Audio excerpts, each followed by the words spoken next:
এই বিৰল যি ক্ষণ সেই বিৰল ক্ষণটোক পুনৰবাৰ NB নিউজৰ দৰ্শকসকলক আমি দেখাব চেষ্টা কৰিলোঁ যে ইতিমধ্যে পদুমণি নামৰ যি ঐৰাৱত পদত প্ৰতীকী স্বৰ্গদেৱে ৰংঘৰৰ অভিমুখে ৰাওনা হৈছে। ৰংঘৰৰ অভিমুখে তেওঁ ৰাওনা হ'ব। ৰাওনা হোৱাৰ পিছত হুঁচৰিৰ লগতে বিভিন্ন ঢোলে ডগৰে আচলতে এই প্ৰতীকী স্বৰ্গদেউক ৰংঘৰৰ ঐতিহাসিক ৰংঘৰ বাকৰিলৈ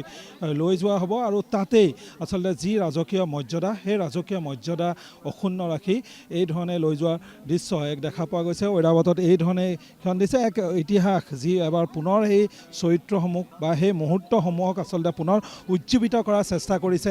টাই আহোম ছাত্ৰ সন্থাৰ এই বিহুত। আৰু তলাতল ঘৰৰ পৰা ৰংঘৰ বাকৰিলৈ গমন কৰা এই যিসমূহ শোভা চাবলৈ চেষ্টা কৰিছোঁ। সতীৰ্থক মই অনুৰোধ জনাইছোঁ কিছু পিছুৱাই আহিব লাগে আৰু ইতিমধ্যে ইয়াৰ পিছুৱাই আহিব লাগে আৰু ইয়াৰ দৃশ্যাংশ আচলতে NB নিউজৰ দৰ্শক আমি দেখিব চেষ্টা কৰিছোঁ। ময়ূৰ বৰগোহাঁই টাই আহোম উন্নয়ন পৰিষদৰ অধ্যক্ষৰ লগতে টাই আহোম ছাত্ৰ সন্থাৰ বিভিন্ন বিষয়ববীয়াই এই ধৰণেই দেখা পোৱা গৈছে যে ইতিমধ্যে সেই যিটো ক্ষণ আমি পুনৰবাৰ ক'ব লাগিব যে ঐতিহাসিক তলাতল ঘৰৰ পৰা ৰংঘৰৰ বাকৰিলৈ স্বৰ্গদেউ প্ৰতীকী স্বৰ্গদেউ আচলতে গমন এয়া আৰম্ভ হৈছে। পদুমণি নামৰ যিটো ঐৰাৱতৰ ওপৰত উপবিষ্ট হৈ স্বৰ্গদেউ ঐতিহাসিক ৰংঘৰ বাকৰিলৈ যাব যি 1744 খ্ৰীষ্টাব্দত প্ৰমত্ত সিংহৰ ৰাজত্ব কালত ৰংঘৰ নিৰ্মাণ কৰা হৈছিল আৰু তাৰ পাছতে আচলতে সেই ৰংঘৰৰ বাকৰিতেই সেই স্বৰ্গদেউসকলে ৰাজকীয় মৰ্যাদা প্ৰদান কৰিছিল আৰু ৰাজকীয় মৰ্যাদা প্ৰদান কৰাৰ পাছতেই বিহুৱে এক ৰাজকীয় মৰ্যাদা পালে আৰু সেই ধাৰা আজিৰ পৰ্যন্ত আচলতে 2025 চনৰ পৰ্যন্ত ৰংপুৰৰ ৰাইজসকলে ধৰি ৰখাৰ চেষ্টা কৰিছে আৰু তেনে এক মুহূৰ্তক আচলতে পুনৰবাৰ চিত্ৰায়িত কৰাৰ চেষ্টা কৰিছে আৰু তাই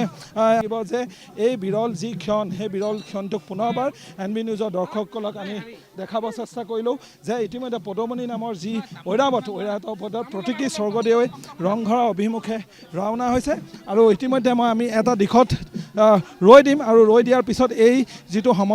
সমদলৰ যি দৃশ্যাংশও আমি দেখাব চেষ্টা কৰি আহিছোঁ। ইতিমধ্যে সকলোকে মই পোনপ্ৰথমে ৰঙালী বিহুৰ শুভেচ্ছা জ্ঞাপন কৰিছোঁ। মূল কথাটো হ'ল কি আমাৰ স্বৰ্গদেউসকলে যেনেকৈ বিভিন্ন জাতি সংস্কৃতি কৃষ্টি একেলগ কৰি পিনি অসমীয়া জাতিটো গঠন কৰিছিলে, অসমীয়া জাতিটো বিভিন্ন কলা সংস্কৃতিক একগোট কৰি পিনি ধৰক তেওঁ অসমীয়া জাতিটো তেওঁ লৈ গৈছিলে, তেনেকৈ আমি তাৰে এটা ধৰক এটা প্ৰতীকী ৰূপত বাৰ্তা দিবলৈ এক খুব শুভ মুহূৰ্ত।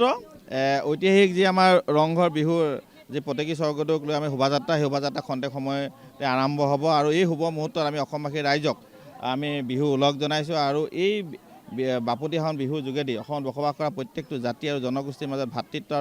আৰু সমন্বয় এনাজৰীডাল যে আৰু মজবুত হয় আমি তাৰে আশা ৰাখিছোঁ। এই বিৰল যি ক্ষণ সেই বিৰল ক্ষণটোক পুনৰবাৰ NB নিউজৰ দৰ্শকসকলক আমি দেখাব চেষ্টা কৰিলোঁ যে ইতিমধ্যে পদুমণি নামৰ যি ঐৰাৱত পদত প্ৰতীকী স্বৰ্গদেৱে ৰংঘৰৰ অভিমুখে ৰাওনা হৈছে।